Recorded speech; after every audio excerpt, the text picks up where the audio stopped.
Good morning, everyone. Welcome to the Committee of the Whole meeting, Tuesday, December the 9th, 2025 at 9 a.m. in Council Chambers. We will need a motion, please, to approve the agenda. Councillor King, Councillor Bennett, all in favor. Thank you. Adoption of the minutes. That would be the Committee of the Whole minutes from November the 25th, 2025. Councillor Chung, Councillor Poderica, all in favor. Thank you. And so we will now go on to the Child Care Committee terms of reference, and Mr. Davis is going to take that on. Thank you. Good morning, Madam.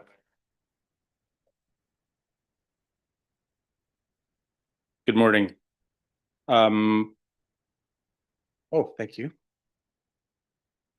Before you is a report related to the terms of reference for the Child Care Center Committee. At the Committee of the Whole on November 25th, the committee discussed the development of a Child Care Committee, and this is coming forward in a draft terms of reference for discussion. A little bit of background, which we reviewed this previously. The action plan was adopted by Council in 2024, which had 3 different types of recommendations, short-term, medium-term, and long-term. A plan as part of that was to develop a committee, which will be part of the plan itself, the action plan. Part of the committee, as a recommendation, would have staff from the town, Interior Health, the school district, post-secondary, secondary schools, Osoyoos Indian Band, childcare providers, and One Sky Childcare Resource and Referral. Just as the update from when we last met, the committee discussed the size, how often the committee would meet, who would sit on the committee, and Councillor Chung volunteered to be the council liaison. Thank you. Talked about meeting quarterly to establish the terms of reference and then the committee, and then to organize an open public meeting to get direct feedback from the community itself.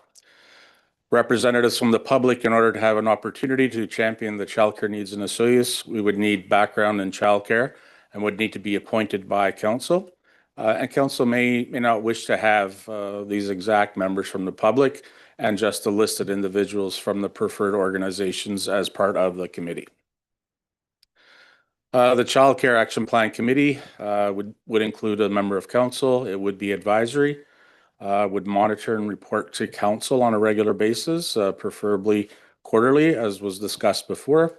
And the committee would lead provincial funding and assisting local providers for childcare initiatives to help everybody keep in communication and make sure everybody was aware of funding. So the options and for discussion, the committee provide administration with input and direction on the terms of reference for the action plan, that the committee review the draft terms of reference as it is and approve. The committee review the draft terms of reference, make some changes and approve. Committee does not accept the draft terms of reference, direct administration to make changes and bring it back for later discussion, or that the committee does not establish the terms of reference at this time. And the recommendation is that we provide, or that the committee provide administration with input and direction on the terms of reference for the Child Care Action Plan Committee. Thank you very much, Mr. Davis. So, Councillor Chung? Thank you. The only question I really have is for the conflict of interest portion, specifically 7.0 section A, subsection I, where a conflict of interest exists if a committee member is a director, member, or employee of an organization seeking to benefit from the town, or if the committee member has a direct or indirect pecuniary financial interest in the outcome of committee deliberations. And if we're having childcare providers, which may be private organizations, then how do we balance that out? Because if we're trying to determine where grant funding goes towards different initiatives, there's going to be an element of conflict of interest. So is there Are we going to modify that or? That could be a discussion for council. This being an advisory committee, would make those recommendations to council, obviously. But I could definitely see a potential conflict of interest with some for-profit agencies that offer that service. Um, Good question. Your worship, maybe one of the things that we can do, I'm not sure how many of the daycares are actually kind of for profit or would be in conflict, but it's still probably good to get some of their input into the committee. But maybe we put something here that they're not the voting members if there's motions coming out of that committee. And I'm just throwing that out. It would be a little awkward. Again, but it might be of benefit to have some of their input within that group. So I agree. We should have some input. Go ahead. And to clarify my position on this, I'm not implying that any of the potential members would not be acting with integrity and with the best interests of the community in mind. Nor am I saying that their input should not be included in this committee. I'm just thinking more procedural and in terms of the optics of it. So I'm kind of crossing the T's and dotting the I's. Perhaps we can soften the language or yeah, I'm not 100% sure on this one. I had a question about the number of people that are on the committee. I know that we said it's probably a good idea to have a little bit more because sometimes people don't show up. So you want to have enough people there to make a decision.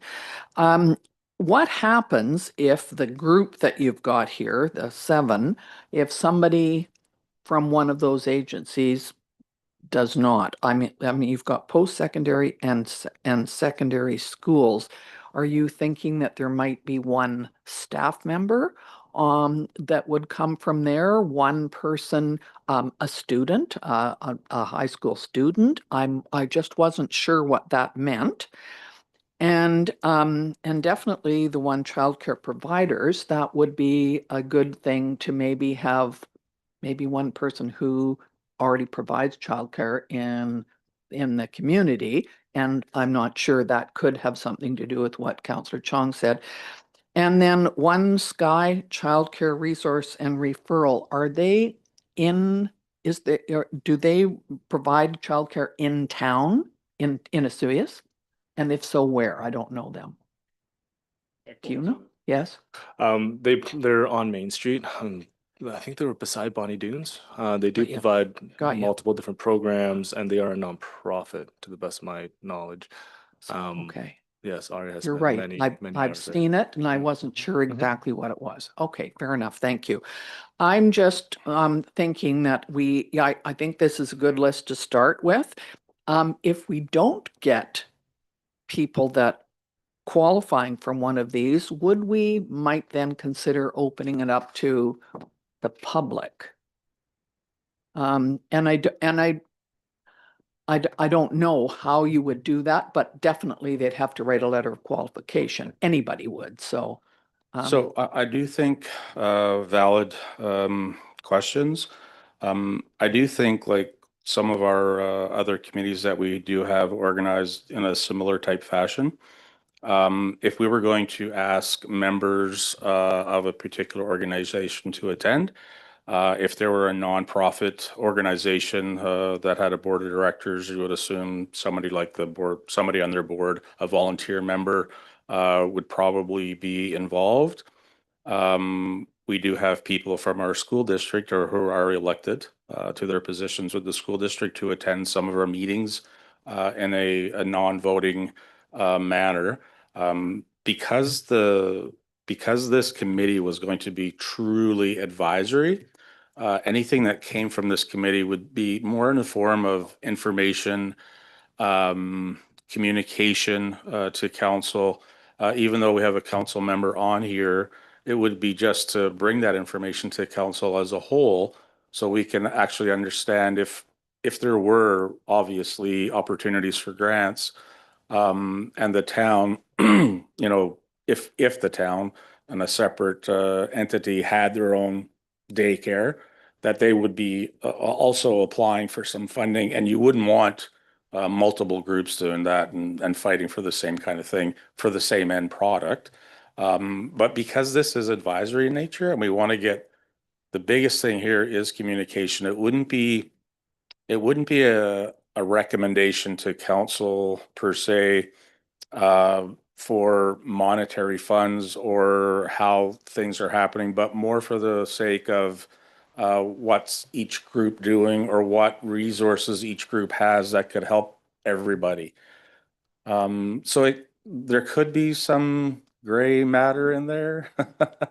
Well, there might, I mean, all of these, there's that possibility happens at all times.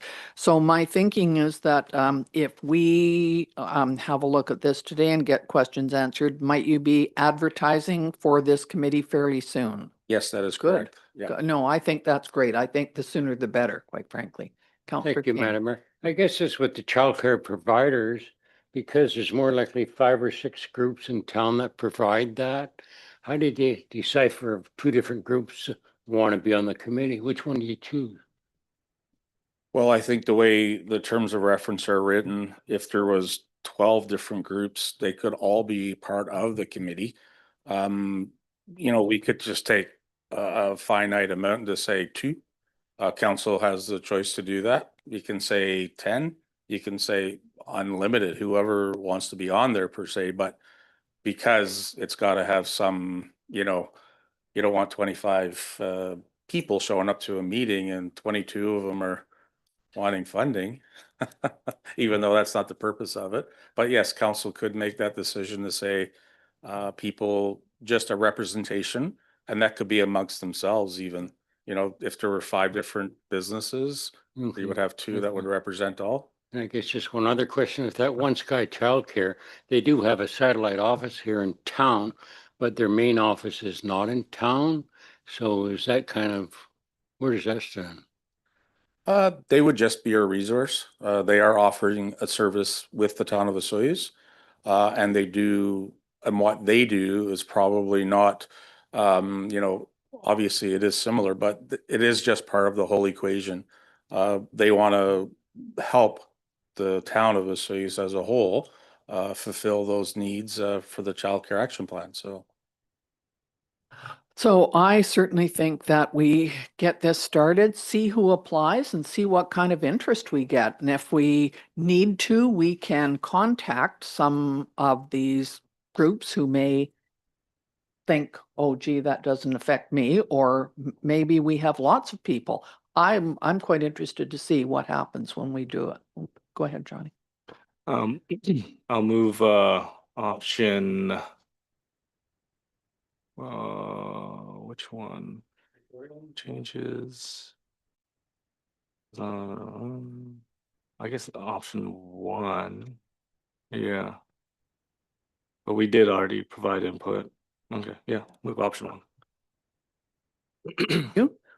So it's been moved and seconded that we go with option 1 and get going on it right away. Are there any other questions? Go ahead, Councillor Bennett.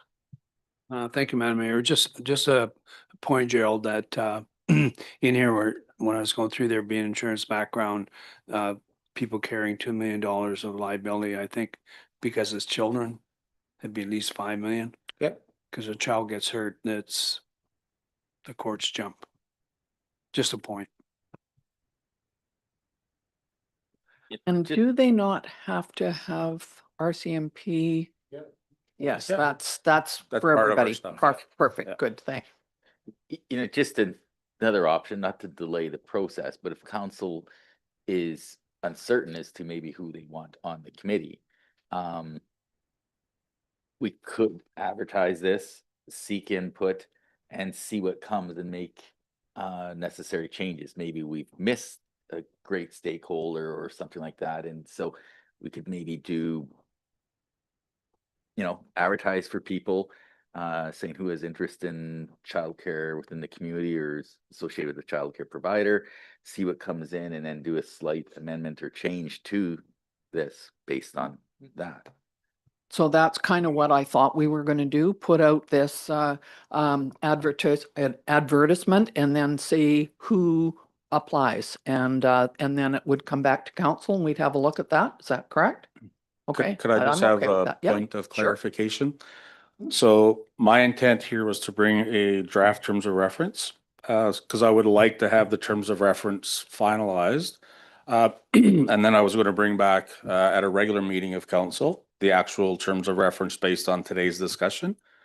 And then following that, we would actually advertise. So if there were, just some of the changes to soften the, conflict of interest, and also the number from the public, I would put probably 3 at max. Or not public, but from the childcare providers. And then again, if council agrees with that and they approve the terms of reference, then we will follow with actual advertising. The only concern about that I have is that we do not have another meeting this month. And so would have to not come back until January. And then we look at the terms of reference and then we start putting out maybe advertisements. So I'm not sure. I kind of thought, let's put it out and say this now. But if that's the correct way to do it, then I'm fine with, go ahead with what. No, personally, the draft looks good, and as our CEO has indicated, we can always amend the terms of reference. That happens a pretty good amount with new committees. So I would say, we also have to move either option 2, 3, or 4 anyways. But I would move option 2, that the committee review the draft and approve. Because I guess we just gave input and direction. Yep. So I think Just a minute, we've got moved and seconded the first one. So are you changing your mind or no, you're going to do that? Separate motions. I think we need 1 and 2. All right. Can we vote on 1 first? Because it was Yeah. moved and seconded. So all in favor of option 1? Thank you very much. That's carried. Now, And if we move option 2, then the draft is approved, and then we could just go right into advertisement. Move option 2. is there some, Councillor Bennett's seconding that? I agree. I think we're good. I think we need to get going. Yes, go ahead. Would you accept a student on this committee? Like there might be a grade 12 that wants to become in childcare and this way that person could learn. Yeah, absolutely. And just remember that these committees are, held for public to attend anyway, just that they wouldn't be at the table having that, finite discussion of the topic of the day type of thing. So, but anybody can attend and be part of it. Yeah. But I think you're right. We did have a high school student on our advisory committee and not very hard to get somebody on a continuous basis, especially to fulfill for the 4-year term of council, because they'll be finished school and some of them might be finished college or university and not living here anymore. So maybe we put this on as a not necessarily a 4-year term. I mean, it could be. What about a 1-year term to start off with? And then students might be interested in if they knew it was for 1 year with an option to renew or put it to a 2nd or 3rd. I'm okay with that. And I think it would be absolutely fine to have a student if we can get one who's interested.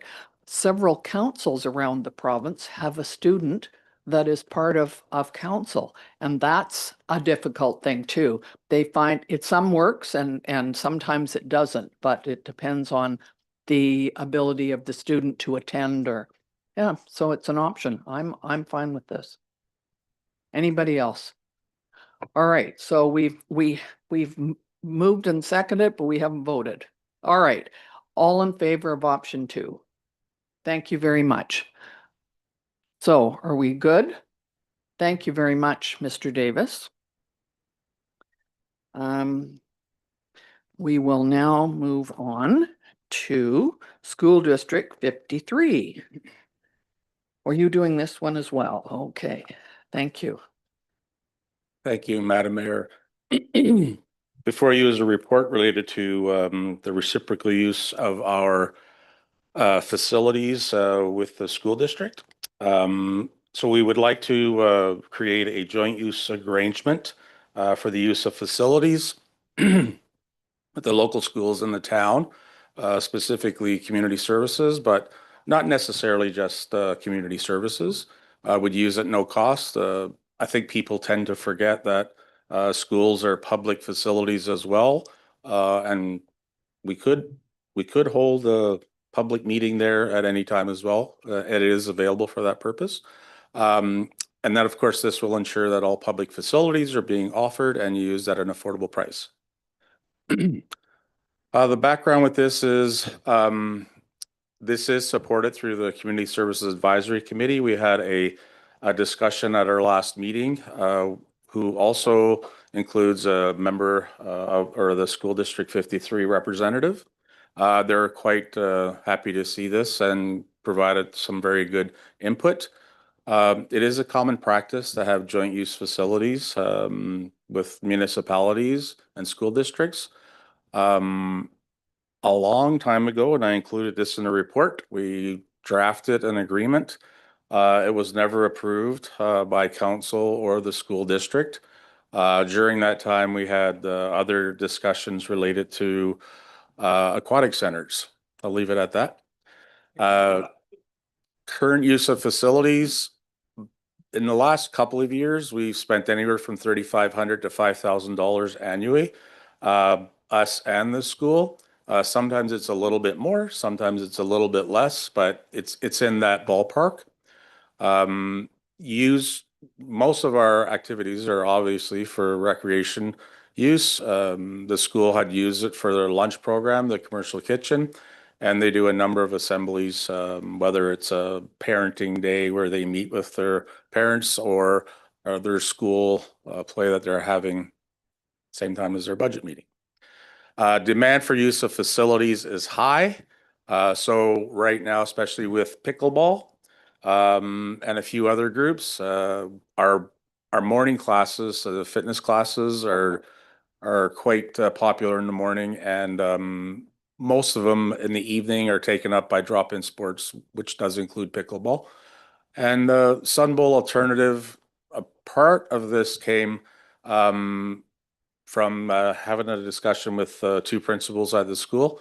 I didn't feel that we should have an actual straight across the board exchange for the use of the arena, just due to its actual makeup and how it's actually operated and put in place now, especially with the regional district. Again, it's up to council to do that. They do something similar in Oliver, and they do have that, as part of their agreement. So some of the options for discussion that the committee discuss and provide direction on developing an agreement.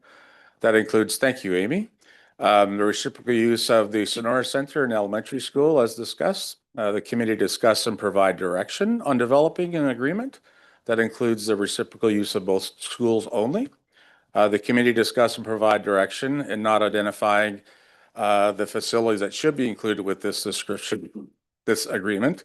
If the Sun Bowl Arena was included in the agreement, the RDOS would also have to approve, them being the owner of the facility. That the committee discuss having a financial limit of $5,000 annually for the use of facilities for both school and the town, meaning that at the end of the year, if they haven't spent that $5,000, that would be good. And if they have, they would pay thereafter. That the committee discuss a break-even arrangement with the school district, both schools on an annual basis, which would be similar to the previous. And that the committee discuss other alternatives such as reduced rate for the school for the use of the Sun Bowl Arena. And in that case, we would adjust our fees and charges bylaw. So the recommendation is that the committee provide administration with input and direction on developing a joint use agreement with the school district. We're happy to answer questions. Thank you very much. I love the letter from the town. The past, one that you had that nobody passed. I see your name on there, and June Harrington as the board chair. That was some time ago, and Stu Wells as the mayor. So and it was before my time, so I don't remember it. I'm wondering if you have looked at the one for Oliver, which is fairly recent. And they have, and are there any good ideas that they've included in there that you hadn't thought of? And I'm wondering if at some point, and maybe it's already been included, that times might be one of the things that we look at. They, if the school is going to use, then it has to fit in with the schedule that we already have. Yeah. And I assume that that's already dealt with when they do ask. So Yeah, I we think it do. should go in there. We do that, but it does bring up a good point. We do not have an allocation policy. Mhm. One of the reasons is that once, and I'll give you an example for the arena. We have three major user groups, figure skating, minor hockey, and our junior team. Yeah. We meet annually and we discuss how we've used the schedule in the previous year. If any of those groups want an actual change in the schedule, whether it's for practice, game schedule, etc., we Yeah. talk about it. But the allocation and how that's done is agreed upon all the groups that are there. So Yeah. if you're at that meeting, you have to be able to make some decisions, not just sit in and listen. Most times it's all good as part of some other agreements like we have with our junior team, because they are a for-profit business and the others are nonprofit. We do put stipulations in there saying that in certain circumstances, if a joint facility like the mezzanine is needed by other groups, then the director of community services would make that decision, and that's in the agreement. Having an allocation policy and doing this for us and the facilities that we have could help that. We don't have 20 facilities. We have a few, but at least we would have some backup and trying to resolve some of those issues moving forward. The biggest thing here, obviously, is the elementary school. We have used the elementary school as part of our volleyball league. We've used it for a few other things in terms of not the gymnasium, but the green space for programs for youth. And that's about it. The high school we don't use as much, but having them on the list for us to use would be a good thing. And for them as well. The big thing for the high school, even right now, they probably wouldn't have as much of the benefit as the elementary school, due to the fact they're they do what they need to do. They got their own green space, they got the facilities, but at times they do need it. And this past week, we just had to have our senior basketball team use a gymnasium. So there are times, obviously, when it would work in everybody's favor. Can I ask, you see that you've talked to both principals, and I mean, they're I'm sure, very accommodating and very interested in making this work. Do you also have to then present to the school board and talk to them, get the okay from them at one point? I did when in my meeting with both principals, that was my first question. If this has to go back to the school district. If we do a formal agreement with the school district, obviously it would have to go back to them for approval. They do have the authority through word of mouth just to move forward with a simpler agreement per se. But in all entity, I think it would still have to go back to the school district. Otherwise, it's not just an agreement with one or both schools, but for the district itself as the governing body type of thing. So. Absolutely, totally agree. Go ahead, Yeah, Councillor thank you, King. Madam Mayor. We see, you said about 3,500 to 5,000, and how much do we usually spend renting their facilities? Well, just for our volleyball league this year, we had a bill for $3,600. One program, it's for the whole year. And the one good thing about it for us is our fiscal year ends December 31st. This would carry into next year as a league for say volleyball, right? So 18, maybe 2,000 up until December, and then the remaining into March, April, May, something around there for volleyball. So you don't really see this impacting your budget? I don't. I think it's a better service, not just for us, but for the community. When we had a few council resolutions in the past where the kitchen was provided at no cost, the gym was provided at no cost for the Christmas concert, etc. So when we updated our fees and charges bylaw, that's what we've done, and that's what's in there right now. So that's what we follow. The school district at the same respect has, fees in theirs as well. So they're just doing the exact same thing. Um, if it's something that cancels out on both sides, it wouldn't matter. If we spent 6 or 7 thousand, they spent 7 or 8 thousand, depending on that. The easiest, most efficient way to do it, and in my opinion, would be for the schools to have the use of the facilities no cost to a maximum amount. Okay, thank you. Has anybody else got anything they would like to ask about or?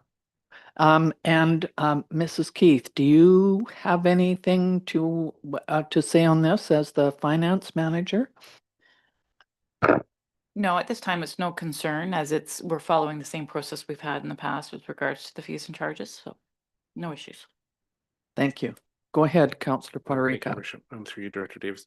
Has there been conversation for emergency use of facilities, such as emergency operations center, or sorry, emergency social services, those types of things, or there's an emergency at the school which they would need to evacuate, trying to find an alternative facility within short order or after hours to accommodate something that we had. I know previously, I think Sonora had host was it a school bus or something, I believe, that was in transit that had some affected students that were injured that they had to house for them. They were dealing with that emergency. I'm just wondering if there's any emergency considerations in this. No, but they could be included. Even if something like that happened now, that would be in place for sure. Obviously with depend on the emergency in terms of if it was an EOC and we had task number, all that fun stuff. But right now we do use our facilities as a cooling center, a warming center. So they are identified for that. But there definitely could be some stuff in there for that and to be included for that purpose. They would be anyway. But again, having that as a guaranteed, part of their emergency planning, that would be welcome thing for sure.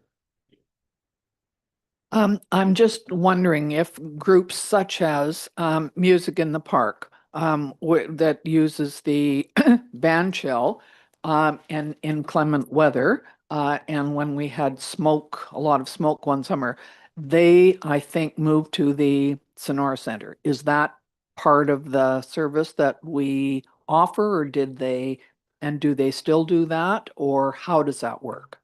Yes, that is correct, Madam Mayor. So if there was an emergency where a group wanted to do that, the difference is they would be paying as a non-profit group, which is a cheaper rate than somebody who isn't.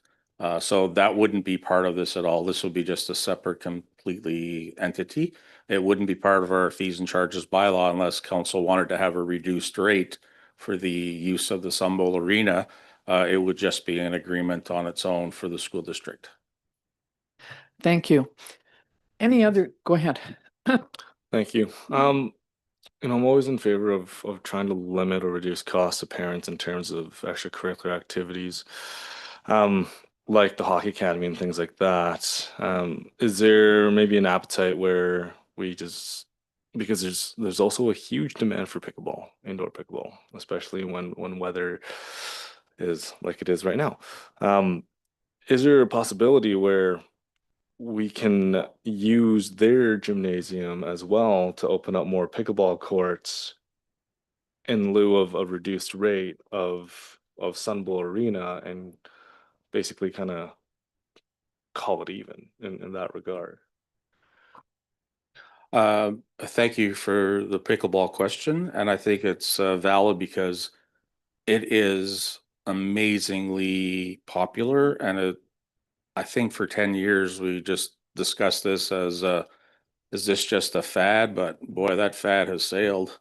Even without the use of the Sunbowl Arena, and even if we do at a reduced rate, which I think would be the preference, the use of their facilities even now is something that we could use for pickleball.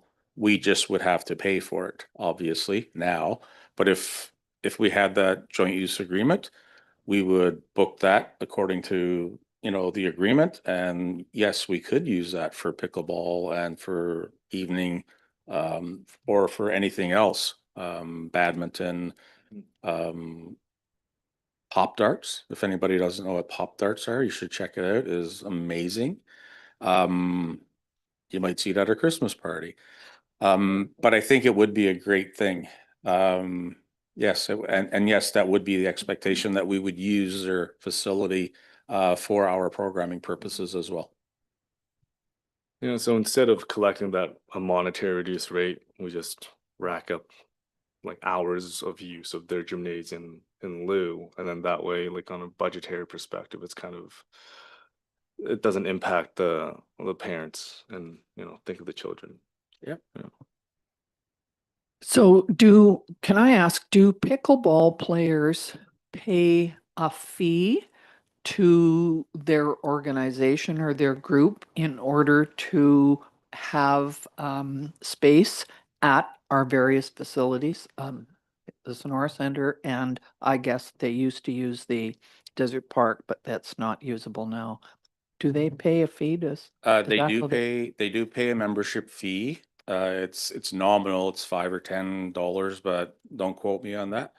And in order for them to get those benefits, yes, they would. Now, we offer drop-in pickleball for anybody.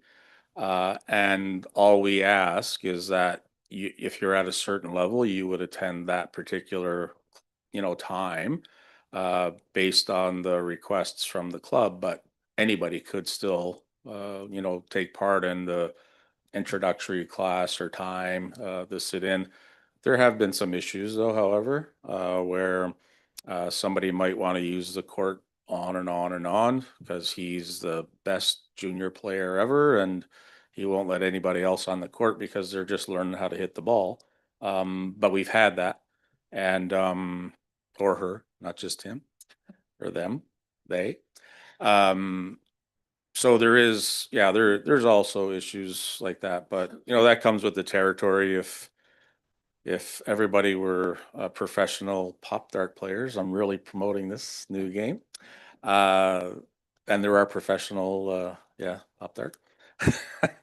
So the It would be people a similar thing. that drop in would pay a fee to drop in. You're there for an hour, you'd pay a certain. Yeah, that is correct. Yeah. If a nonprofit rents your facility, they have the right to come to council to waive that fee if they choose to? Yes, they do.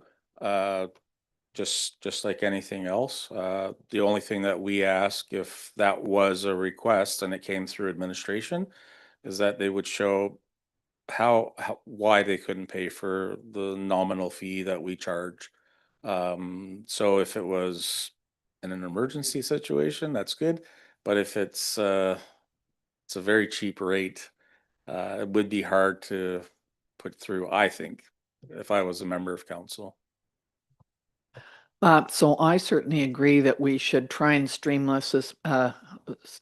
this as much as possible and make sure that we accommodate, students and the public and so on without a lot of exchange of money. But I agree that we need to keep track of the number of hours, and make sure that it's reasonable, whatever that is. Maybe we could, if you go through with this, you could try it for a year and just see how it works and if there are any unforeseen concerns. So what we're looking at is, you said that you wanted input and direction on developing a joint use agreement. Have you got enough information to do that? So my intent again would be to come back with some type of an agreement for council to approve. it might be a good idea to give me a little bit more of a direction in terms of, would it be just a monetary amount that would cancel each other out, 5,000 as an example, or more? I do like the fact to try it for 1 year and then revisit it. And maybe that's what we do. It's a $5,000 limit each side. And maybe it's just open for anything. Maybe it could be the arena as well. But after the $5,000 use, it's done. Like you pay the full price type of thing, which is still sorry to keep rambling on. After the fact, the youth rate is still cheaper than a regular rate. So just to keep that in mind. Yeah, I guess if they use the ice arena, do you have to get the RDOS involved, or you can do that sidebar? If we put an agreement in place, the RDOS, the expectation would be for them to sign off. Like we have with any other agreement with the arena, the Coyotes, etc. But again, having the whole purpose and the intent originally was for the elementary school and high school to have use of our facilities during school year. One more question. I guess with the talk about using the school facilities, have you ever talked to the pickleball that they would do it in the evening? Because you couldn't do it through daytime in either school. Thank you for bringing up the pickleball question again. That is correct, and we have. We didn't ask them to use it where we would pay and offer it to, say, membership holders because it's costing us money. But most definitely, if this was in place for us to use, the amount of money that it would cost us to do that would be taken from that 5,000 as an example. And again, we may have to look at, putting something in there in terms of who gets first dibs, because we wouldn't want to have $5,000 worth for pickleball rentals. But that could happen. That really could happen. So we would try to balance that out for sure. Thank you. Can pickleball not go directly to the school? Or if they do, is that quite a big higher charge than if they go through you? Correct, yes. So they have, as far as I know, their rates are different than ours. I don't have them on hand. So they would pay. Some of the problems I think they have is the high school is rarely available during the times that they want it because with their varsity, like just their high school teams and practices, events and all that, they're quite busy. And that's one of the reasons why we can't use it. The gymnasium in the elementary school would be. If anybody's played volleyball in the gymnasium there, it's very tight. It's small, and there's no seating. Yeah, it's hardly enough room to put your runners on. So, yeah. So they have looked into it at one Yes. point. Okay. All right. Is there anything else? I think maybe you have enough information to get started with the terms of reference and look and see what we can come back with. And do we need it like probably not this month? You're Well, okay. You can do Yeah, that when that you've is got correct. time. So what I'll do is I'll bring at our next meeting of council, draft agreement, and I'll probably zone in on a 1-year trial, Okay. $5,000 amount, and I'll give a couple of options, obviously, Perfect. for council to choose at the meeting, whether it's all facilities or just gymnasiums, etc. And go from there. Great. That's one Go last ahead. question. Yeah. When talking to the principal, were they quite reciprocal about the 5,000? Or could it be, I guess we could make it more. So when we met, that was one of the things I wanted to look and see what we spent, what they've spent, and that was the range for the last couple of years. Putting our fees up obviously is going to make a bit of a difference. So again, that could be, if for example at the end of the year we spent 5,500 and they spent 6,000, we would just call it a wash. But again, that would be up to, for council to have the agreement to that. So that would be an option as well. 5,000, 6,000, 7,000. But what I will do for that meeting is, say for the last 3 years, I will provide those more accurate numbers. So council has a good feeling for Thank that. you. That sounds like a great idea. I'm fine with that. So do we need a motion on this, or are we just provide information? It doesn't look like we need it. Okay, so you've got enough information. Thank you very much, Thank you. Mr. Davis. Thank I appreciate your committee report here. All right, the next thing that we're going to look at is mobile vendors food truck policy. And I think we have, Shannon and Chris are online, so welcome. Would you like to start, Mr. Garish or Ms. Duong? Thank you, Chris. Go ahead. Great. We're just going to start sharing screens here, hopefully. Get everything up on the right one. Good to go? Yep. Okay. Told we're good to go. All right. So further to the introduction from the mayor, yes, this is a review of council's mobile vendors, quote unquote, food truck policy, which is up for review. And I've got a fair number of slides, and I apologize at the beginning, they're a bit text heavy, but I'll try to get through them in a reasonable amount of time here, and hopefully in a way that makes sense. And as per usual, I'll start with some background just for council's benefit. So of course, because this is a review, it's a review of an existing policy. So council does have its street food vendor selection and approval policy, which was adopted back in 2021. And for our understanding, that was in relation to a large number of inquiries regarding food truck licenses that were coming into the town. And this is as a result of the COVID-19 restrictions on indoor and outdoor capacity at restaurants. I believe another consideration at the time was also the implementation of a downtown plaza and a desire for more mobile vendors at this location. And then also the review in 2021 was hopefully an attempt to streamline the application process and ensure that the policy was aligned with the town's business license bylaw.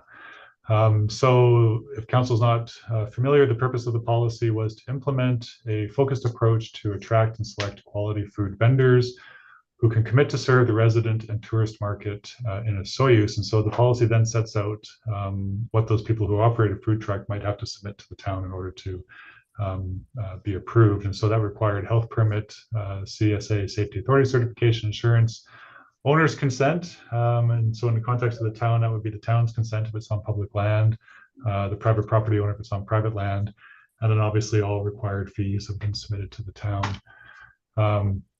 The policy as it currently is written relies on a quote, sorry, it says quote system, but that meant quota system for available vendor sites.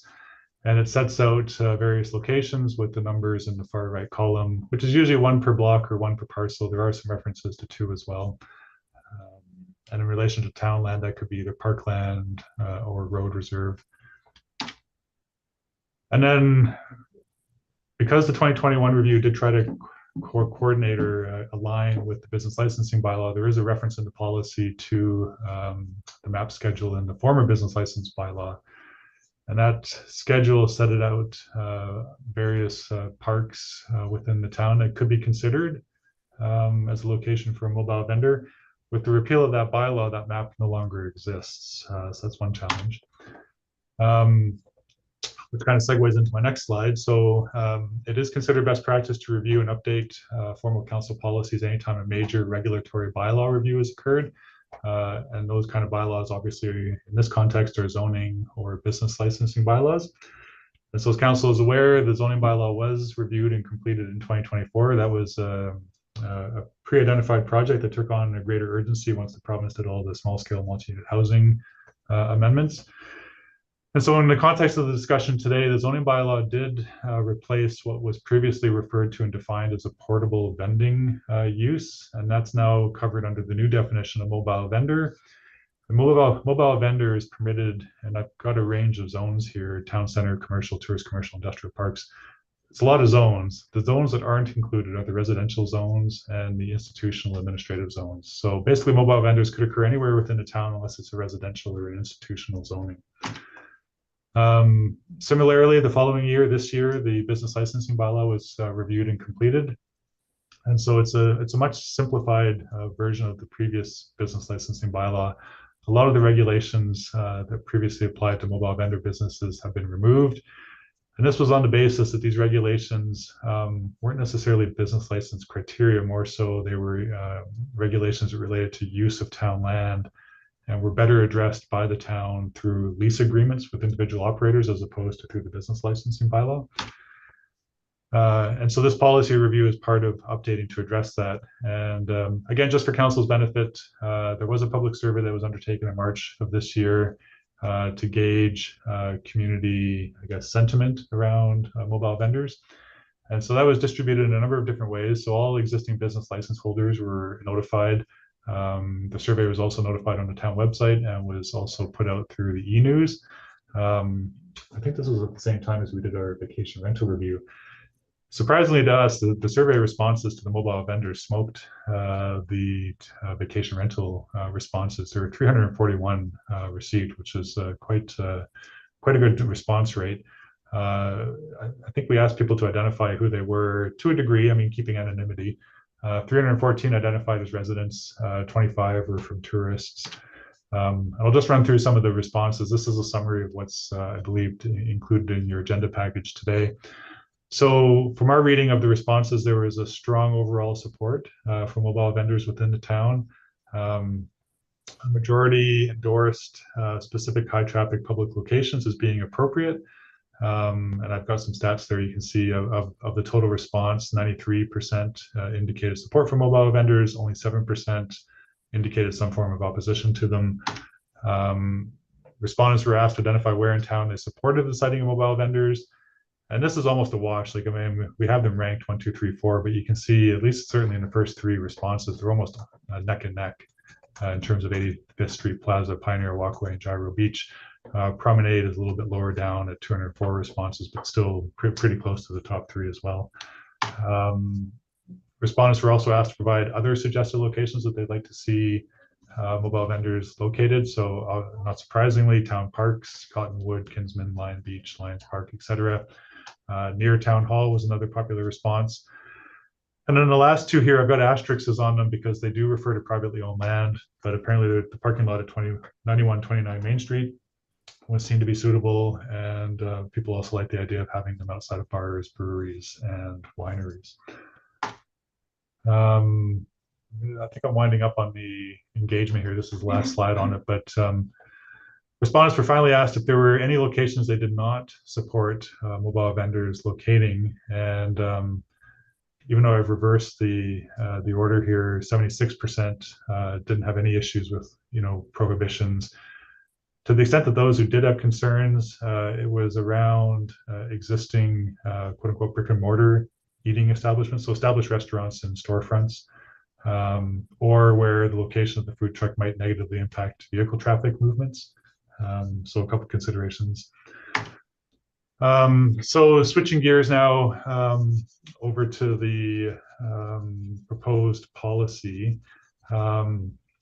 I just wanted to start off with some really quick hits here in terms of changes, and then we can get into some of the more substantive stuff. So what's being proposed is a reflection of what's occurred with the review of the zoning and business licensing bylaws, and that anything that's seen to be either a zoning regulation or something that's more suitably located within the business licensing bylaw be removed from the policy. And that's just basically on the basis that there's no need for duplication or overlap. For instance, if the zoning bylaw is amended or the business licensing bylaw is updated, we only need to do it once.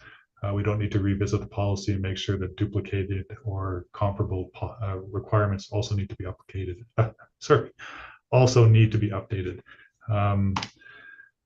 Now, moving into the 2 parts where we're seeking direction from council, it's further being proposed that the policy be focused on operational details related to the use of town-owned land, and that be the main focus of the policy. And so related to that, we've identified 2 issues. So, mobile vendor sites, where are suitable sites for them to be located, and how do we assign vendors to those sites? So those are the 2 issues that we're seeking direction, and I've broken the following PowerPoint slides down into each of those, and I'll go over them quickly here. So in relation to identifying mobile vendor sites, what we believe is key in the siting process will be for the town to consider placements that are optimal in terms of avoiding duplication with food trucks offering something similar in terms of menu to a restaurant that's in close proximity. And, also optimizing food trucks with unique features and requirements with the best location for those types of trucks. And so the example we have here is possibly assigning a truck with solar to a location that doesn't have a metered power outlet. And so to address this, there were two systems the staff looked at, quote unquote, a pre-identified siting system. And then the second one is the quota system. And I'll touch on both of these quickly. So under the pre-identified siting system, the town identifies specific spaces or pads on land owned by the town that mobile vendors can locate on. And these vendors would generally be located in spaces or pads within public parks or public gathering areas, as well as spaces within the road reserve, hopefully that don't impact in an adverse way traffic movements. So basically the town is saying, okay, well, within our boundaries, here are predetermined sites that we're okay having mobile vendors locate at. And then those sites would be based on the input that we received from the survey and other considerations. And so we have them listed off here. I won't go through them quickly. They are in the report. And so if those are the sites that are identified, proposals that come in for other locations that are town land would probably be rejected. We feel that this process is transparent and also importantly, easy to administer. With the quota system, as with the existing policy, it does impose a maximum density of vendors that could be cited within certain areas. This type of system, I think some of the drawbacks, it does not set out specific spaces. So it's not quite clear for people where they may or may not be able to locate. While this provides flexibility, because it's not predetermined, we think it also lacks transparency. And that kind of negotiation with mobile vendors for sites when staff aren't really sure what's appropriate, what's not appropriate, could create a burden at the negotiation stage for a lease agreement. So based on those considerations, staff are recommending that council consider the list of pre-identified sites to build into the policy. And I'm going to transition over to the second part now. And so this is the site assignment process. So how do we deal with applications coming in? Who gets priority? How is that determined, et cetera? So in this situation, there was two models that were looked at again, the first come, first served, and then the lottery system. And I'll touch on those now in the next two slides or a few slides. So with the first come, first served system, placement or assignment of a pad or a location within town for a mobile vendor would be based on the order in which a complete, which is important, license to use application is received by the town. We would be asking each applicant to select their top three choices. Competing requests for the same spot would be resolved by who had their complete application, in at the earliest date. There would be some assessment criteria used as well, including competition with restaurants who are offering similar menu items. And if a preferred location is not available, the applicant may be able to request alternate siting based on remaining availability. And a lot of that will depend on how many spaces are open and how many applications have been received in a particular year. With the lottery system, this would involve the town collecting potentially multiple applications up to a certain date, and then issuing pads or priority in terms of picking locations based on a random draw, which I guess from a staff level, obviously there's transparency concerns around that. How do we make sure that people know the draw is being conducted in a fair and transparent manner? And that this is, because of the randomness of it, it may result in unfavorable or inappropriate placements of mobile vendors, because that screening ability, especially if there's a concern about similar menus being offered with restaurants in town, is we feel potentially lost.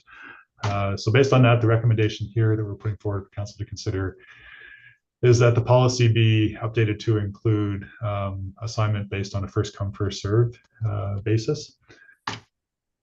And I think that brings me almost to the end of the PowerPoint. So we do have the administrative recommendation. It is for council to accept the policy as has been prepared. But obviously, as with any of these situations, there's alternatives that council could consider as well. One of which is not to move to the new policy to retain the existing street food vendor selection and approval policy. Certainly, while that's an option, it's not a desirable one because, of course, the zoning bylaw and the business licensing bylaw have been updated. So even if council opted to retain that policy, it's likely there would still be some changes needed to make sure it's consistent with those other regulatory bylaws. And then the second alternative is certainly if there's any aspects of what's just been proposed that council is not comfortable with or council wants to see changed or revised, council could look at updating the policy with the proposed new one, subject to certain changes or revisions that it identifies for staff to undertake.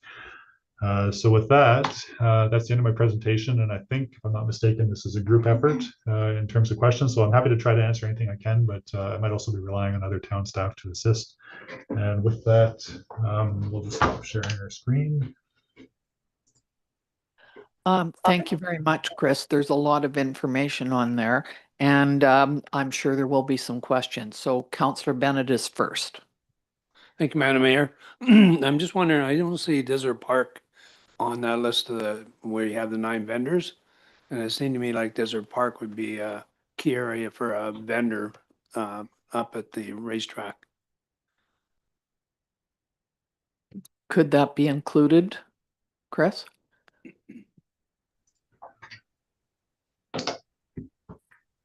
I'm going to take an initial stab at it, but of course I'm hoping if I'm misstating that town staff can correct me, but I don't see any reason why it couldn't be included as a park similar to the other parks. I just can't recall off the top of my head why it didn't make the cut with the first list, and if there's a reason operationally why Desert Park might not be on there. And Thanks. We'll ask Mr. Davis. Thank you, Madam Mayor. For the most part, right now, there wouldn't be a huge need just because of the fewer facilities, events, etc.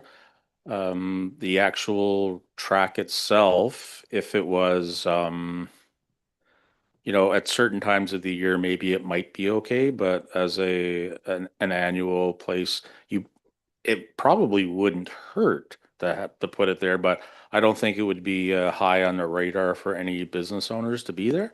Yeah, there just wouldn't be enough activity, to be honest. And maybe just to add, I mean, one of the advantages of this policy excludes special events.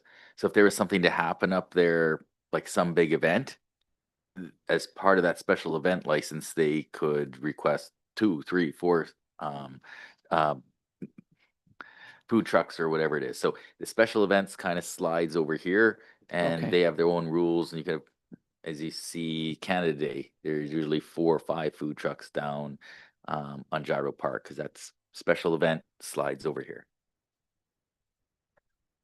Did you have a question, Councillor Chung? Thank you. With this policy, is it just limited to food trucks?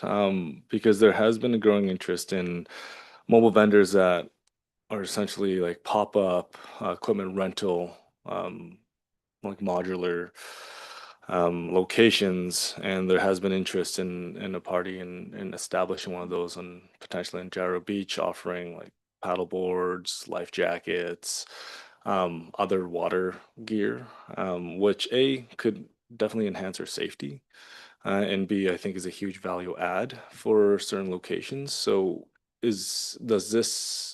would this need to be added specifically into the language of the policy if council wishes to support? Chris, do you have any?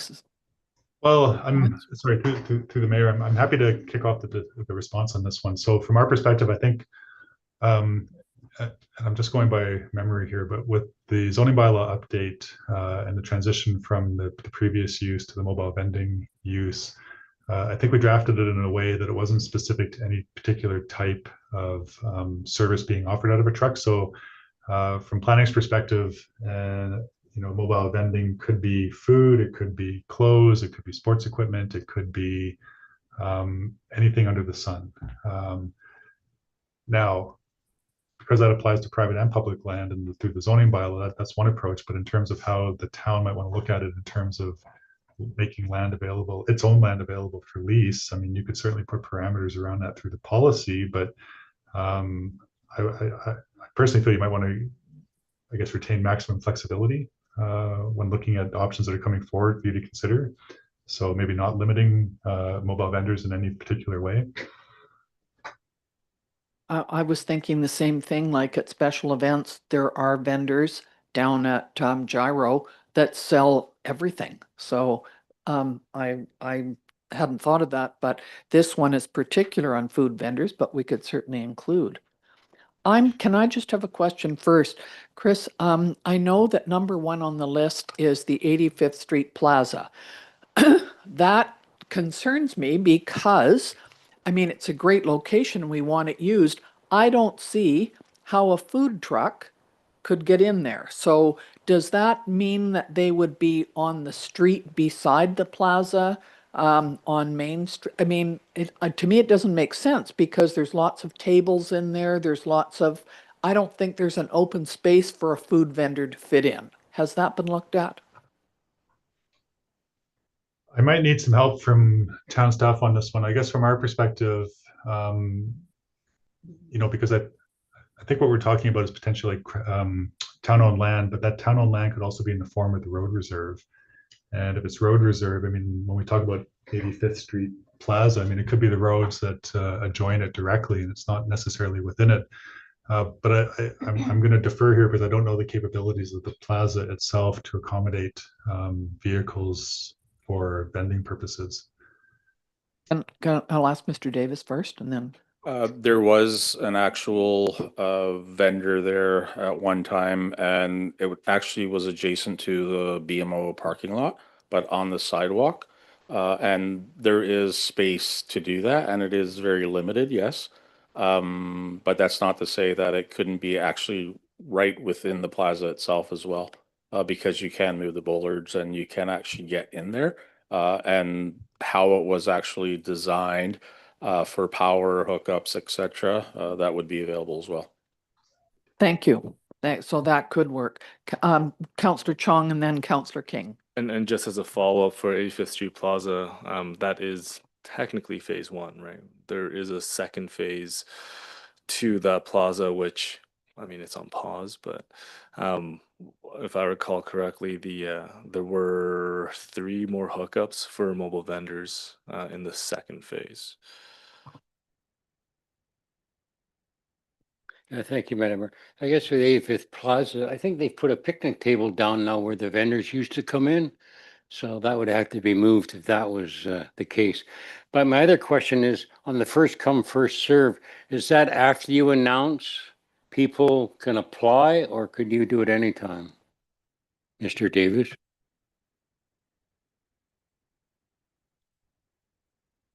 Maybe through your worship, I think the intent was the policy indicates after January 1st. So All of a sudden we have a large bug. I'm not sure what it is. yeah, so through your worship, the way the policy is written is the cycle would start January 1st. So it would actually be the first completed application completed after January 1st. That would be the first come, first serve. I guess I find it sounds like a reasonable request, but I mean, there's one popular location that seems someone could apply January 1st and take over that location, and the fellow's been there 4 or 5 years. So what happens? So depending on what went in there, so it's first of all designed, I think, for a 2-year term. So an individual that's there, I think they get to stay in there for 2 years. And the second piece is, yeah, if it would be, say, somebody different, as long as it wasn't some, selling something that was pretty much the same as a menu of a bricks and mortar facility right next to it, yeah, they would get it. I think there's 2 ways of looking at it. It's a positive from a perspective of you have different businesses going in at different times. It maybe makes a change, but then there's the disadvantage of somebody investing in a mobile truck that's used to that clientele, and maybe the clientele is used to that truck there. So I think you can make an argument either way as to how that works, or you could do a longer term.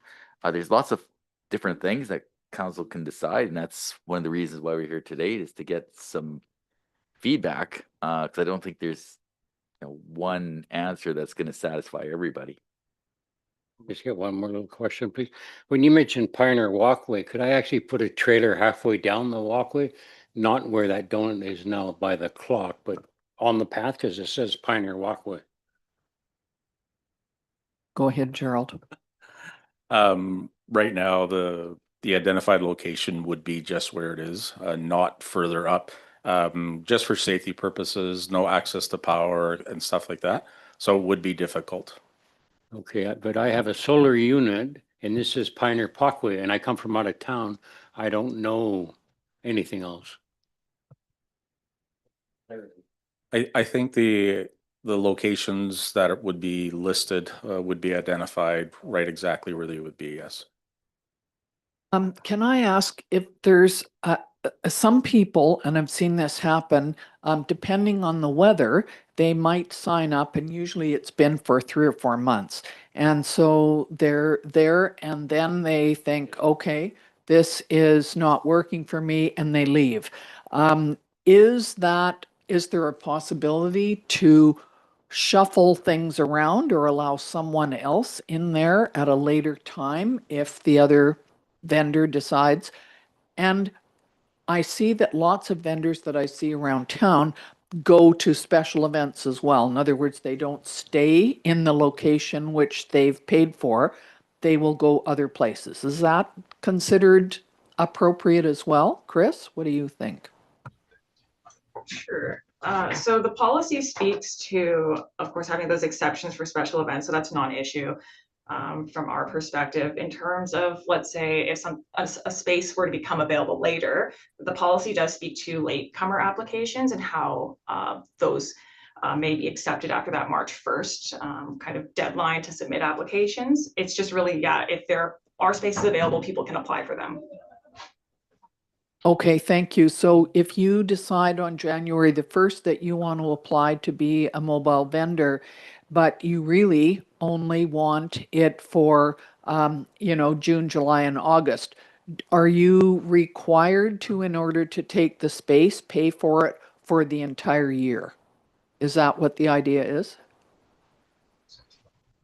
Yeah, I would assume that during that 2-year period, that space would be exclusive to that particular vendor. Whether or not you necessarily have to park there for the entire 2 years, I don't think that would be required, but yeah, it would be exclusive to their use.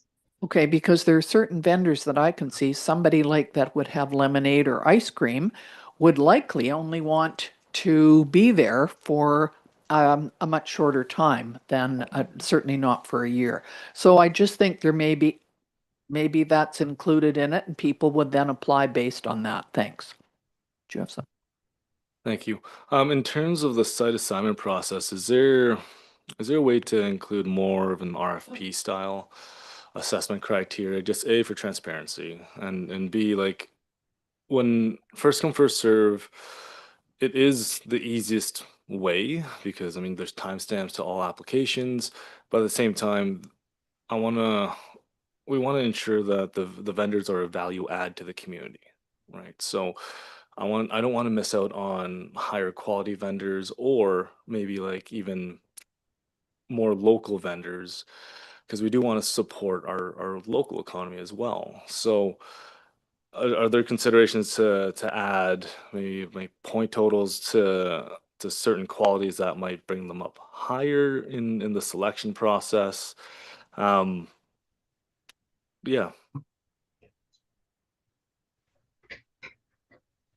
Chris, you can answer that one, or Shannon?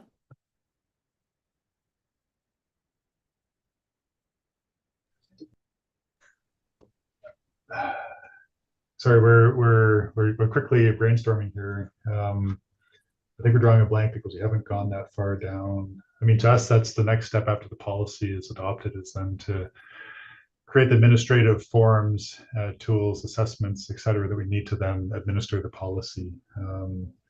So in terms of creating, like, say, a matrix with weighting based on X, Y, and Z criteria, I don't think we've done that yet. And then just to jump in, I do think just one consideration to make is just being cautious about being overly prescriptive in the policy, as that can potentially, reduce the town's flexibility in terms of applying any sort of assessment criteria.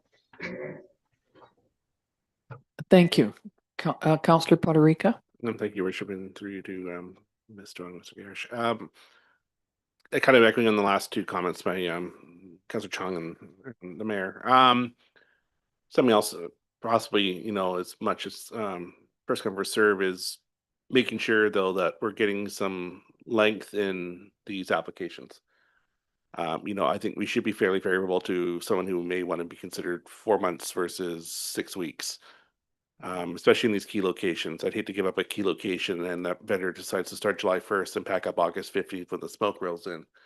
I know we have some stipulations in our current concession contract, I think, that, you know, set a period of time, especially if we're giving up those key areas. I think, you know, there should be some, I would say maybe a requirement, but some consideration for those vendors who are applying that are committing to a longer period of time in those key locations versus those that, you know, are going to try and duck out after the 6 weeks when they and try and get out and move on to somewhere else. So, secondly, too, is there any conversation on the fees attached to the use of these facilities?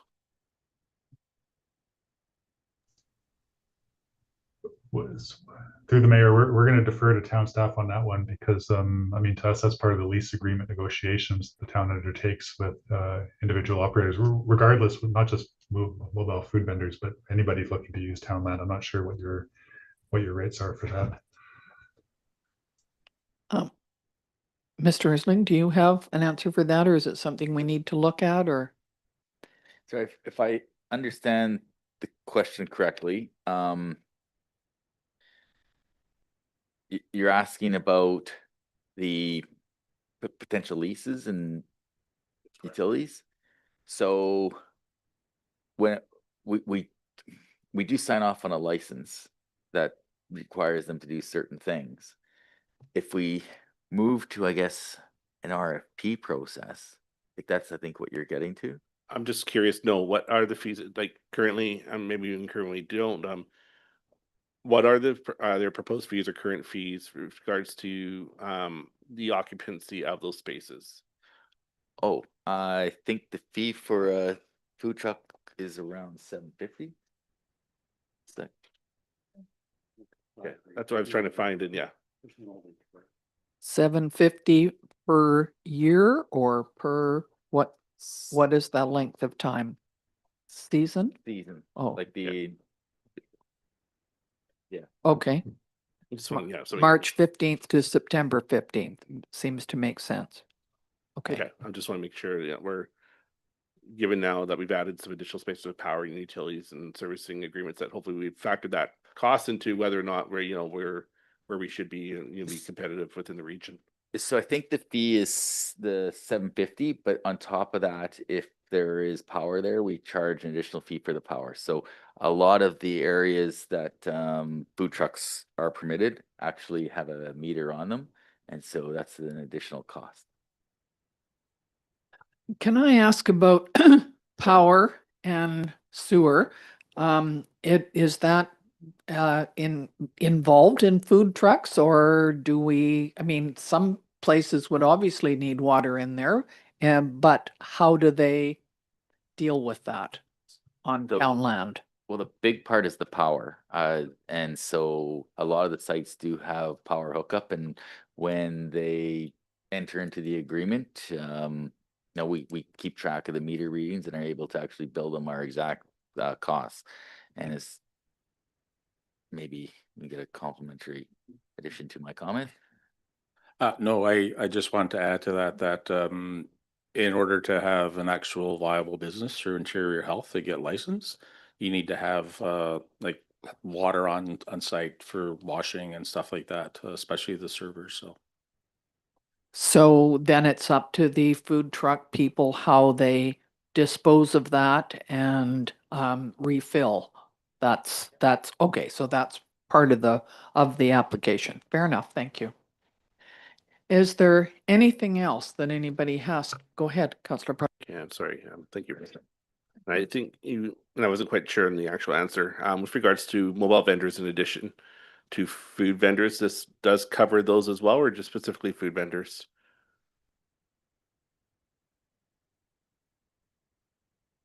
Chris, Shannon, do you have an answer for that? It would be food and retail vendors. Okay, so for example, something I know, think Penticton on the north end of Okanagan Lake now has vendors that sell, let's say, sunglasses or something like that. That would be something that would be acceptable now versus previous. Yep. Thank you. Your worship, Yeah. sorry, I just wanted to clarify, I was just speaking with the, Claudia in the planning department, and she explained that the mobile vendors will pay $150 business license fee. And currently, in the past, we were charging $1,000 for a season, and a season is clarified as 4 months consecutively. Okay, it now is going to be in the agreement, is what Claudia has explained. That we write that fee in there. So $150 for a business license. And, Yes. okay, and that covers sort of the year then. Am I That will correct? cover the year, yeah. And then the additional, the additional location is $1,000 for the season. And then again, as discussion was had, if there's power at the pole, we do take the readings and then we read it at the end of the season. Thank you very much. Councillor I King. think, if I heard you correctly, that $1,000 just for 4 months? So what if I Yes. want 6 months? You can then come back to the town and then there is an additional fee for the extra months, which I can confirm and get. Sure. No, if that's been thought of, so that's fair enough. Can I pick my 4 months I want? Or is it set kind of? No, there is a specific 4 months that starts. It's June, July, August, September. And then if you want to go earlier or if you want to start earlier. Or sorry, go later or start later. Okay, well, thank you. So what you're looking for today then is so that the council policy PLA 016 be replaced with the council policy, the upgrade council policy PLA 016 mobile vendor selection and approval process. So am I correct in that? Chris? Shannon? Yes? Sorry, we were just discussing the policy. I didn't catch the end of your question. So is it in relation to the administrative recommendation? What's being asked of council? Yes. Yeah. So the administrative recommendation is that council adopt the draft policy that's included with your package, and that this would effectively replace the current policy, which dates to 2021. Okay, fair enough. And then the other thing we want, the recommendation is to update to the 016 policy to include a list of pre-identified sites, and that the other recommendation is that it be on a first come, first served basis. So all of those three things are included? Or are those two included in the first policy that we're okaying? Yes. Maybe they're all included in there. Does that make sense?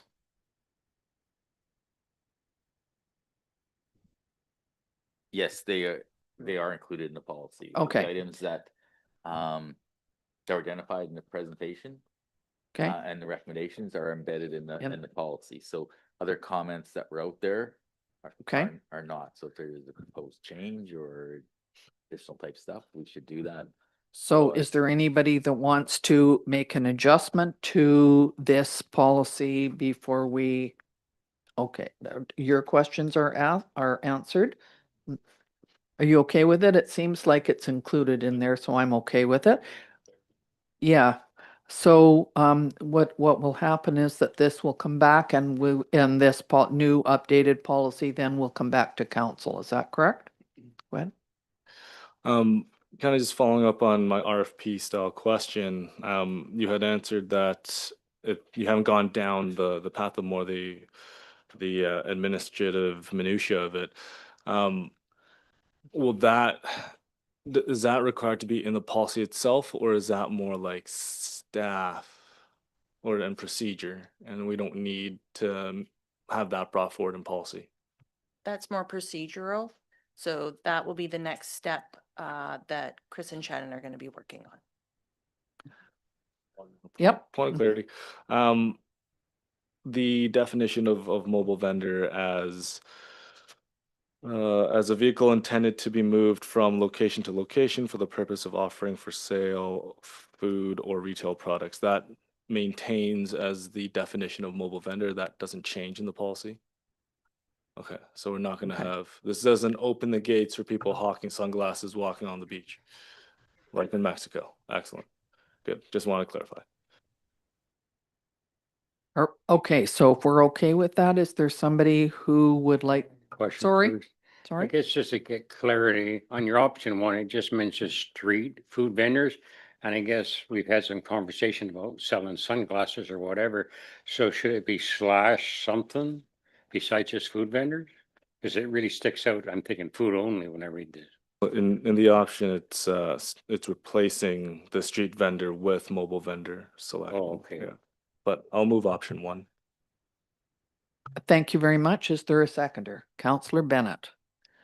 I think we've looked at all these options. Can we take a vote on this, please? All in favor? Thank you very much. Thank you, Chris and Shannon. Appreciate it.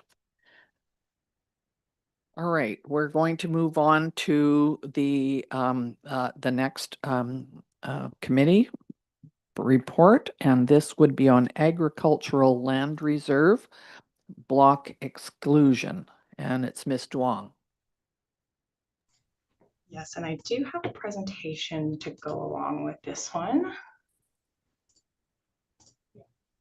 All right. So yes, this item relates to, and we've chatted about this before in previous council meetings, just a proposal to exclude a number of lands within the town from the agricultural land reserve. So I figured I would just start off by giving a bit of background with respect to the context of the agricultural land reserve within the town boundaries. So there's approximately 326.7 hectares of ALR lands within the town's municipal boundaries, and proportionally this represents just about 14% of the town's entire land base. So of that 326.7 hectares, 138.24 hectares of this ALR land base is designated as agriculture under the town's OCP bylaw. So this actually leaves a majority of ALR lands in the town as having non-agricultural land use designations. So this isn't really a new phenomenon that had just come up with the adoption of the current OCP bylaw. And in fact, in reviewing the town's former OCP bylaw number 1050, which was originally adopted nearly 30 years ago, we did note that that bylaw had applied a number of non-agricultural land use designations to ALR properties within the town. And that included residential lots, various crown lands, golf course lands, a variety of commercial and tourist accommodation lots, as well as administrative and institutional lots. So in preparing former OCP bylaw number 1050, town staff had at that time engaged with the Agricultural Land Commission, which was required under the former Municipal Act. As part of this engagement process, the commission had reviewed the draft bylaw and provided comments to the town. And this included comments relating to the land use designations that were being proposed for ALR lands.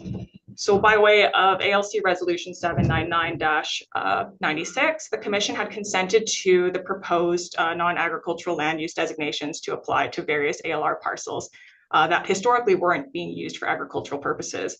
This process, however, did not automatically remove the lands from the ALR, and that requires a formal exclusion of the lands through the exclusion application process with the commission in order to action formally any exclusions. So with the exception of some individually initiated exclusion applications over the years, these lands have generally remained within the ALR, and an exclusion application along with the commission's approval, of course, would be required to remove them. So I think a really fair question to ask is, it's been 30 years, so why should we do anything at this point? But ultimately, the ALR status of these lands is not reflective of the town's direction that has been set in terms of its intended land uses. And this can come to a surprise both for current and future property owners when they're seeking authorizations from the town for the development or use of their property. We can see this result in confusion, challenges, and also delays at the time of town permitting reviews, such as when staff is reviewing a building permit application. And now just for council's awareness, from a staff perspective, if we were to review an application and we see that the property is within the ALR, and that application is seeking a non-farm use or use that's contrary to the ALC's regulations, we would typically be requesting that the property owner provide a decision from the commission that approves that proposed use, or confirmation from ALC staff that the property is an exception to the regulations under the ALC Act. And delays of this nature can actually, it requires anywhere between days to weeks to months or even longer to resolve, depending on the nature of the request at hand. So to avoid these situations in the future, staff are proposing that the town apply to the commission for a quote unquote block exclusion, which is essentially just a large scale exclusion of lands within the town to provide clarity and remove unnecessary administrative boundaries or barriers for current and future property owners. So I'm just going to go through the proposal in detail, so council's well aware of what we're proposing here. So in the preliminary stages of research for this project, staff had worked to identify potential exclusion candidates based on specified criteria. And those criteria included ALR lands that have been designated for non-agricultural land uses under the OCP bylaw, and B, lands that historically and currently are not being used for agriculture regardless of their OCP designation. For clarity, this proposal doesn't include any lands that have already received conditional exclusion approval, so that would be the lands within Southeast Meadowlark as the primary example. So in total, the subject lands being proposed for exclusion as part of this project represent 176.45 hectares, and this is within 62 properties. I just wanted to note that the administrative report and recommendation references 61 parcels, and that additional parcel will be explained on the next slide. So while a majority of the lands are inclusive of those which the commission had previously consented to having a non-agricultural land use designations under that former OCP bylaw back in 1996, we have identified other lands as well, included those due to their historic or current non-agricultural use. So we'll start right at the northwest corner of the town. So the airport and the surrounding environmental conservation lands have been identified as candidates for exclusion.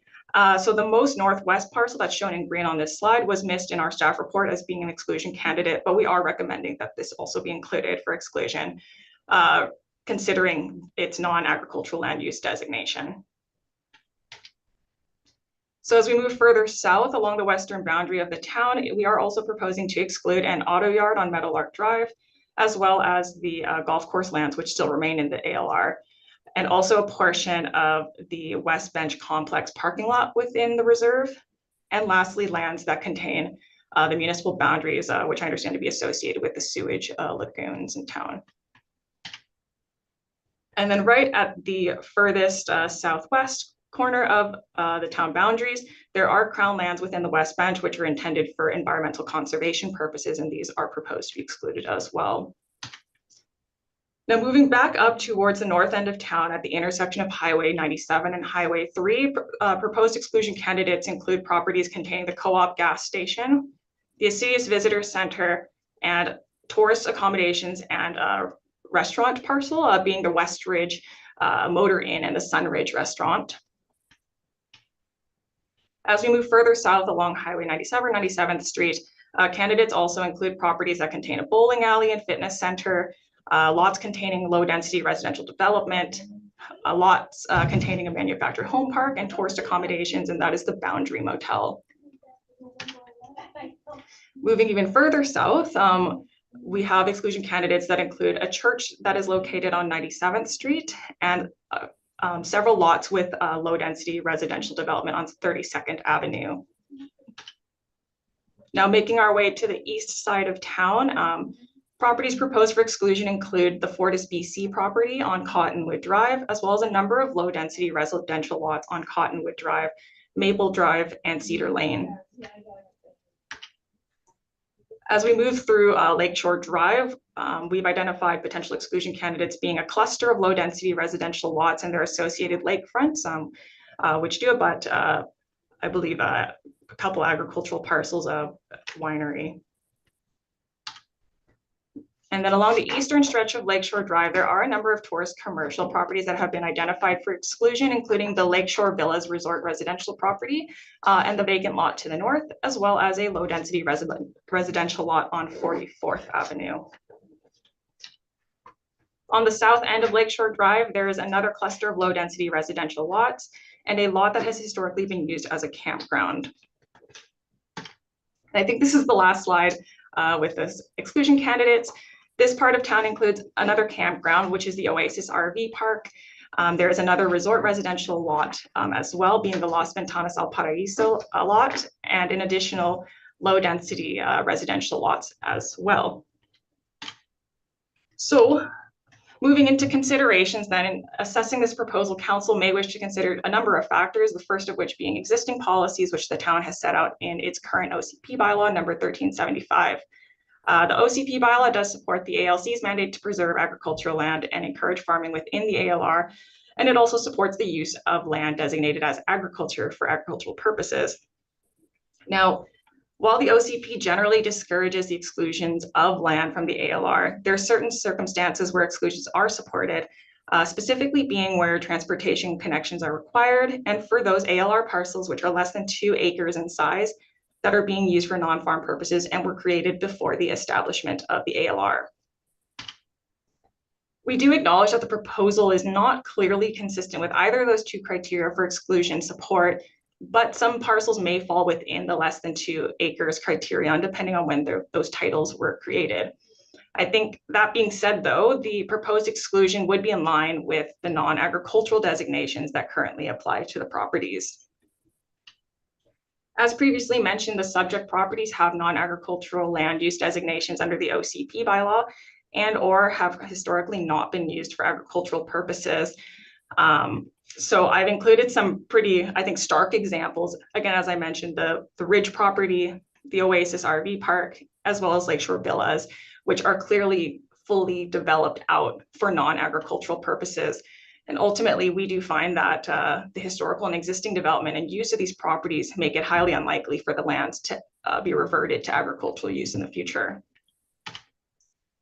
And although some of the identified properties are currently entirely or partially designated ag under the OCP bylaw, these properties are largely not being used for agricultural purposes. So as I mentioned, one of the candidates was an auto yard on Meadowlark Drive.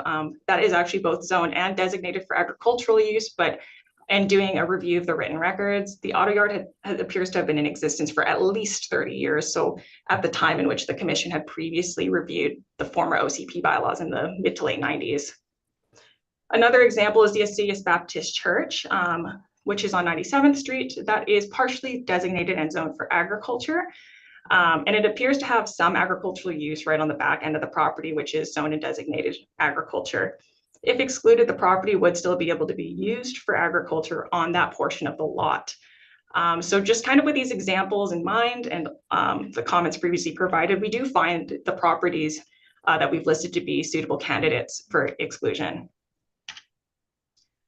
So if council does choose to support the proposal and initiate the exclusion application process, there's a number of steps that would need to kind of be carried out following that resolution. First of all, there would need to have a public hearing scheduled and notified and undertaken in accordance with the ALC Act and regulations.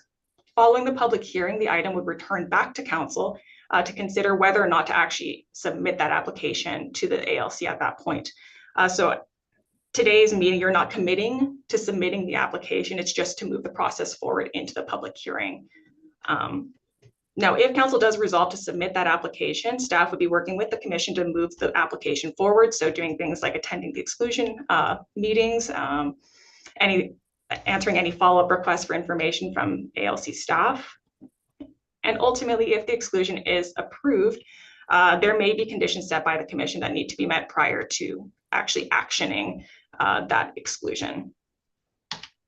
So just some implications, predominantly financial for the town to consider. The application fee is $750, and in undertaking the public hearing, there is of course an associated cost, namely with notification. So running of newspaper ads, posting of signage, that would incur a minimum cost altogether of approximately $4,250, but it doesn't include staff time. So with all this in mind, we are seeking council's direction with respect to this exclusion proposal. As you'll note, there is that minor change to the administrative recommendation to reflect the number of agricultural or non-agricultural parcels to be included as part of this application. So we are recommending that the application be initiated at this time for 62 parcels, and that we move forward with the public hearing process. But council, of course, always has the ability to not initiate the project. Thank you, and I'm happy to answer any questions. Thank you very much, Shannon. Is this ever happened before that all parcels in a municipality that are deemed agricultural land are done as a block? I've never heard of it, so it has happened?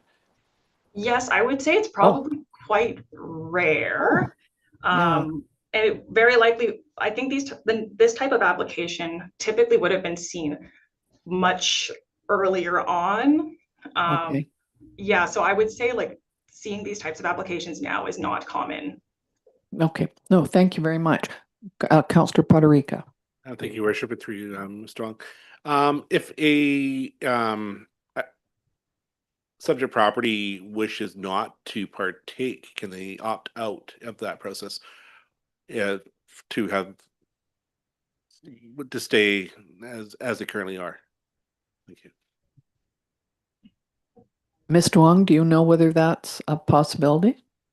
That would be up to council's discretion as the applicant at that point, whether or not to essentially take an owner's request into mind when they're submitting that application. Sure. Thank you. Yes. Second question, Worship. Sorry. Thank you again through you, to Mr. Wong.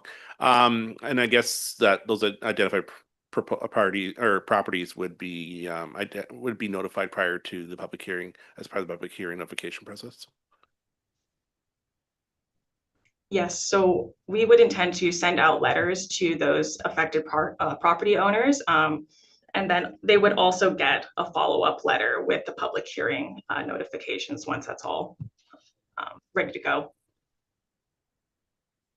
Thank you. Councillor King. Yeah, thank you, Mayor. We can submit the 62 if it gets passed. That doesn't mean the LR is going to pass them all necessarily, correct?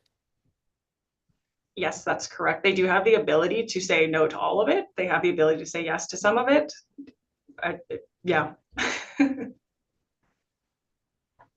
Councillor Chung. What's the timeline at which you would be sending these letters out? So the letters would be sent out, well, with respect to the property owners, that's something that I think we should be getting on soon after a resolution is made, if council is supportive, of course, of this proposal, to let those 62 property owners be aware. In terms of the public hearing, that would be based on the requirements under the Local Government Act, which is typically what we would follow in these cases. So it's on February the 10th is scheduled, so it would have to be done pretty quickly. Go ahead. My concern is, I mean, a lot of these property owners may not be physically here. They could be down south. And these letters would really not be read. So this is a unique situation with Osoyoos. How are there additional modes of communication, or how do we ensure that these property owners actually are notified? I think ordinarily we would be doing mailed letters based on BC assessment mailing addresses. I may have to defer to other town staff with respect to alternative modes of communications. Thank you. Mr. Risling, do you have any suggestions? Well, the other means of communication are newspaper, e-news, Facebook, and our website. I can appreciate the comment as far as people not having somebody check their mail and haven't been signed up for e-news and aren't in just direct communication with people that are in the community. So I would recommend that maybe February the 10th is a little too soon because we've got a couple of weeks now where people are everybody's busy and not working as much. Is it possible to consider a later date on that? Guess that's up to us, isn't it? We could. We'll let Shannon think about that. And somebody else had a question? Counselor Chung and that, sorry, Counselor Bennett was next and then, I'm sorry, then Counselor Chung. Just a follow-up on this train. Is, Okay. I don't sense like a time sensitivity to this issue. I mean, it's been ongoing for 30 years, so that's another few more months. Is it possible to delay it into the spring or into a time frame when we know that most owners would be like geographically present? Ms. Yes. Duong, does that make sense to you? Are you okay with that? Yes, I think the main thing is just that the resolution has to speak to a very specific date. So we would be having Oh. to look at identifying a suitable public hearing date, which could be potentially in April. I or would March. suggest that would that'd be a better time. And then, and Counselor Bennett has a question? Thank you, Madam Mayor. I guess we seem to be quite upset about something that doesn't affect us. It says ALR and I'm one of those properties and I don't see where I get any specific benefit from being in there, what it's done to my property, except it's on there and down the road. Being the government might just come along and say, oh, well, all those properties ALR, we're going to charge a different tax or do something because you're all identified under it. Otherwise, if it's on there or not on there, it doesn't make any difference, hasn't made any difference to me. I don't see any difference in any taxation so I don't see the panic in it. So in other words, take our time with this and not, yeah, it's a good idea, but let's not rush it. Could we maybe deal with the other things and suggest I would suggest before summer rush, April might be a better month to choose. Would that be all right? Mr. Risling, does that make sense? Yes. Okay, and Counselor King has a Thank you, Mayor. question? I guess if it changed to April, is that for the letters going out or is that for the open house? That would be specifically for the public hearing. So the letters would still go out to the property owners regardless. It's just, the public hearing itself would not be notified until probably closer to that date. But those property owners that would be affected would be receiving notice pretty shortly after this meeting. I think that's fine. Should we then put one of the two dates in that we meet in April on this now? Or I'm assuming it's a council date. February the 10th, is that a council date? Okay, so can you tell me what are the dates in April, please? You have the opportunity for April 14th or April 28th. I would recommend April the 14th, and my concern is that I think Silga is at the end of April. It might interfere with that. I think Silga. Silga is at the end of that. You will have a meeting on the 28th and then you will all leave. Okay, Congress. I'll leave to go. So it's Yeah. the 29th that starts. Yeah. So it could be the 28th then, because it would be done at a regular meeting. Okay. What do you think? Do we leave it till the 28th? Does that make more sense? Leave it to the end of the month? Okay. Everybody in agreement with that? April the 28th? All right. So do we need to go through these recommendations individually? I'm sorry. Oh, no, I was just gonna make the motion. Okay. That an application to the Agricultural Land Commission to exclude 61 non-agricultural parcels from ALCB initiate, oh, is it 2? 62. Yeah. It's 2. Yeah. Oh, 62. And that staff give notice of application in accordance with S29, blah, blah, blah. Been schedule a hearing for April 28th, 2026. So that was wrong. And that staff give notice of the public hearing in accordance with the requirements of the Local Government Act. Thank you. It's moved and seconded. Are there any other questions or concerns? No, you're all right. We're waiting for the question. Okay, so all in favor. Thank you very much, Ms. Duong. That's passed. So we will let you get going on that. Oh, hang on, because Councillor Potterica has one more question. Thank you, Your Worship, and through you again, through Ms. Strong and possibly administration. Given that, we may continue having these challenges with identifying residents who are out of the province or out of the community certain times of the year, and given that recently with our quarterly billing and us obtaining email contact information, could we start using email to notify them in addition to them sending letters, being that we would have that information on file? So through your worship to Councillor Potterica, at this time, we are collecting email addresses or phone numbers as long as people sign up. We cannot just go and use their information. So we do have a spreadsheet going so that we can start collecting them because we do not have a lot of email addresses or phone numbers. So we do encourage people. It is on our website that they can sign up for it. And we are moving forward with like utility bills and that. We do have a lot of people signing up for that right now. So we're moving in the right direction. And we also have a new Facebook page, so that might be a good place to advertise it as well. Absolutely. Okay, so we're finished. We are finished with our agenda today, and we've already had it terminated 1 and 2. So all 1, 2, all in favor.